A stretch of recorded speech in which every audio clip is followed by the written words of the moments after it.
Hello अस्सलाम वालेकुम दोस्तों, छा हाल आहे? ख़ुशि आहियो? तयारु आहियो दोस्तों? अॼु असां हलंदासीं हाणे अब्दुल्ला शाह गाज़ी ते। अब्दुल्ला शाह गाज़ी जे मज़ार जो तव्हांखे अंदरि खां बिल्कुलु दीदार कराईंदासीं। अॻिए व्लॉग में असां ॿाहिरि क्रॉस थियासीं, हुनजो असां तव्हांखे ॾेखारियो हो।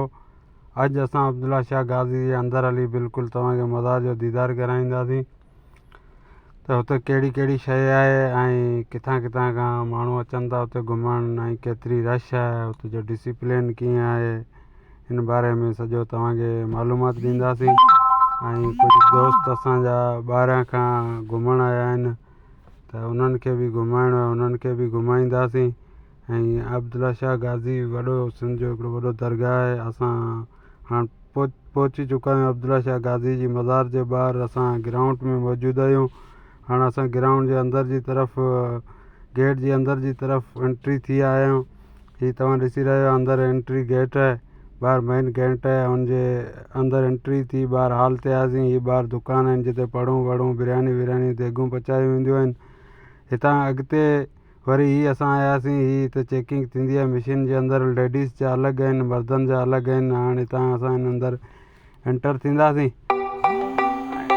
एंटर थियासीं त अॻियां वरी हिकिड़ो ॿियो सीन अचे थो। हाणे हुनजे सीन जे अंदरि असां मौजूदु आहियूं। हीअ तव्हां ॾिसी सघो था, हीअ सीन आहे। हिते कुझु नाला लिखिया पिया आहिनि नबी सगुरनि जा आहिनि या कुझु मुख़्तलिफ़ नाला आहिनि। हीअ हुनजे मथां छां बि थियल आहे।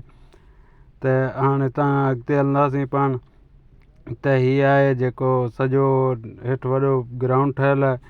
ग्राउंड खां अॻिते हाणे सीढ़ियूं ईंदियूं। हाणे सीढ़ियुनि ते पाण एंटर थींदासीं। हीअ हिकिड़ो बहितरीनु ठहे VIP जॻह ठहियलु आहे, माण्हू वेंदा आहिनि। हीअ साम्हूं ॾिसी रहियो, हीअ सीढ़ियूं आहिनि। हाणे सीढ़ियुनि खां पाण मथे जी तरफ़ हलूं था। हीअ हाणे ॾाकण जे मथां चढ़णु शुरू कंदासीं। हीअ ॾाकण जाम मथे आहे, ॾाकण चइजे या सीढ़ी चइजे। दोस्त बि असांजा असां सां गॾु आहिनि, तनवीर सुमरो साहिबु गॾु आहे असां सां।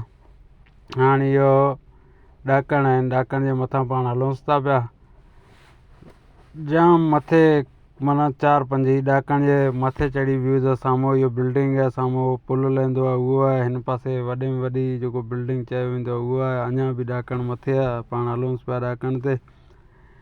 हीअ पोइ ॾिसो मथे केतिरो आहे तव्हांखे अंदाज़ो। हाणे असां मथे हिकिड़ो हॉल आहे, हुनजे अंदरि एंटर थी विया आहियूं। हुन खां पोइ हाणे अंदरि बिल्कुलु असां एंटर थी विया आहियूं।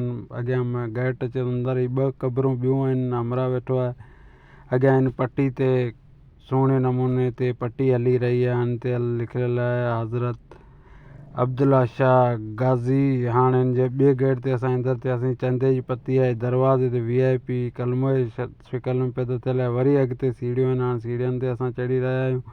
हाणे हीअ मोइन हॉल आहे, हिते पब्लिक वेठल हूंदी आहे। हीअ ॾिसी तव्हांखे ॾेखारे सघूं था कैमरा घुमाए त हीअ वॾो हॉल मथे ठहियलु आहे। हीअ ॾिसी सघो था हॉल आहे। अञा कब्रिस्तान अॻिते आहे, हाणे असां कब्रिस्तान ॾे हलूं पिया। हीअ मथे हॉल ठहियलु आहे, टोटल AC सिस्टम आहे बहितरीनु। मथे हिन दरवाज़े जी ॾाढी ख़ूबसूरती बहितरीनु आहे। हिते कैमरा जो अलो कोन्हे, हीअ त लिखियलु पिया आहिनि पॉपलेट, तव्हां ॾिसी सघो था, पण असां तरीक़े सां भरे रखिया आहियूं। हाणे हली रहिया आहियूं अंदरि कब्रिस्तान ते। अब्दुल्ला शाह गाज़ी जी कब्रिस्तान आहे, मक़बरे जो अंदरि जो नज़ारो आहे। त माण्हू कुझु दुआ घुरे रहिया आहिनि। हीअ बिल्कुलु मथे जो सीन तव्हां मक़बरे ॾिसी सघो था। हीअ बहितरीनु अंदरि डिज़ाइन ठहियलु आहे ऐं नाला लिखियलु आहिनि ऐं कलमा शरीफ़ लिखियलु आहिनि। हीअ वरी ॿाहिरि असां हाणे आया आहियूं। ॿाहिरियों हॉल बि बहितरीनु डिज़ाइन जी तरफ़ ठहियलु आहे। ऐं हीअ असांजो दोस्त अची वियो आहे तनवीर सुमरो साहिबु, हीअ ॾिसी सघो था तव्हां। ॾींहं जो टाइम आहे पण लाइटिंग हली रही आहे ॾाढो बहितरीनु तरीक़े सां। अंदरि VIP हीअ मस्जिद आहे नमाज़ पढ़ण लाइ, कुझु नमाज़ी नमाज़ पढ़ण। हाणे असां सीढ़ियुनि ते वरी हेठि लहूं था, तव्हांखे कुझु हेठि जो नज़ारो ॾेखारींदासीं। त हीअ हेठि सीढ़ियूं हितां हेठि वेंदियूं आहिनि। हीअ बि तक़रीबन 3 हॉल आहिनि। असां हाणे ॿिए हॉल में मौजूदु